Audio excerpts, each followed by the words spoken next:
What's up guys, my name is Ace, and today I have just a quick update video for you guys on the Microsoft acquisition of Activision-Blizzard, which also includes the Call of Duty franchise. Today was a pretty big step forward toward this deal going through. For those that don't know, this has been a deal that's been in the works for a couple years now, it feels like at least. It's been a long time coming. But with a deal this big, there's always going to be a bunch of hoops to jump through in order to make it go through. And for those that don't know, the FTC filed an injunction against this, trying to stop this deal.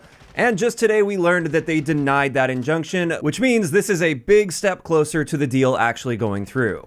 Now it is worth noting, in the UK, the CMA did actually end up successfully blocking this, so that is still going to be a roadblock for them if they want to be selling in the UK, which obviously they will, because that's a very large market. But this was quite a big win for them today, and it looks like based on this ruling, Microsoft will be able to close the deal in the US at least as early as next week. Now, what does this mean for Call of Duty? Since we're a Call of Duty channel, that's the primary focus of this. Is Call of Duty now only going to be available on Xbox and PC? No, that definitely doesn't appear to be the case.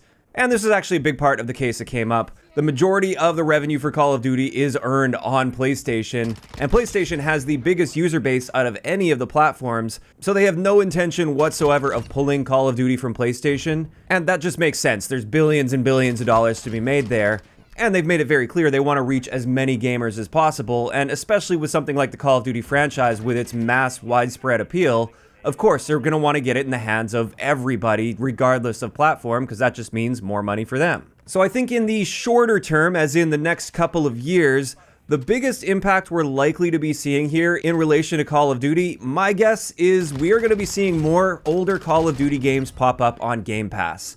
That's Microsoft's really big focus right now. It's no longer about selling consoles, it's now getting as many Game Pass subscriptions as possible. And with them almost definitely about to be owning all of the Call of Duty IP, I can't see them not taking advantage of that and using those older Call of Duty games in order to really boost up Game Pass sales. So this could be really good news for those players that really like the older Call of Duty games but can't really reasonably play them because there's just no player base anymore or the security is completely compromised.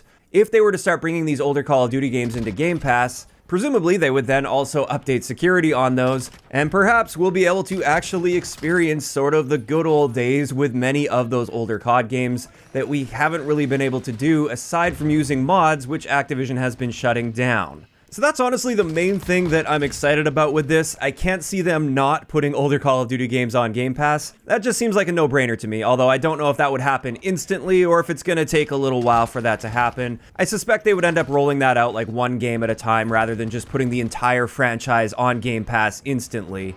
And on that note, I should mention within this case, they made it clear that they don't intend to put brand new Call of Duty games immediately on Game Pass, and that makes sense. They still want to sell those games. That's a lot of money to be made by selling those games, so it's likely just going to be the older Call of Duty games that end up on there. Now, as for the actual future of the Call of Duty franchise and the future Call of Duty games that are going to be coming out, is this going to have a massive impact on the actual games themselves and the gameplay? I think when it comes to this, I think some people are unfortunately getting their hopes up a little bit too high. Like, obviously, I do hope that this does have a positive impact on the direction that the franchise goes in when it comes to how they actually make the games and how they support the games over time. But I also have my doubts here. Whatever Activision is currently doing with the Call of Duty franchise is bringing in ridiculous amounts of money, regardless of how much it seems to really annoy the core community. But since they're clearly doing an amazing job of bringing in tons and tons of money, I suspect Microsoft is going to be pretty hands-off in that area, and their primary focus is just going to be on distributing IP on Game Pass. At the end of the day, though, that is just speculation. That's what I suspect is going to be happening just based on what we're seeing here. Also, this is a good time to mention the deal that Sony currently has with Call of Duty. This was actually revealed throughout this case.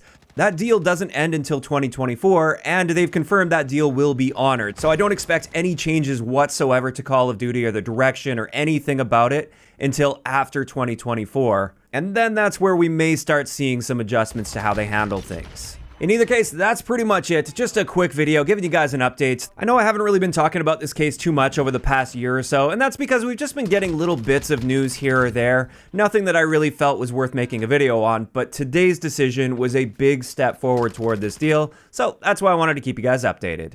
And with that, this is where I want to hear from you guys in those comments down below. First up, do you guys think this is going to be a good thing that this deal is almost definitely going to be going through now? And second, assuming it does, do you think this will have a positive or negative impact on the Call of Duty franchise? Just let me know all of those thoughts down below. If you enjoyed the video, a like rating is always appreciated, and don't forget to subscribe for more if you haven't already. I'll talk to you guys next time.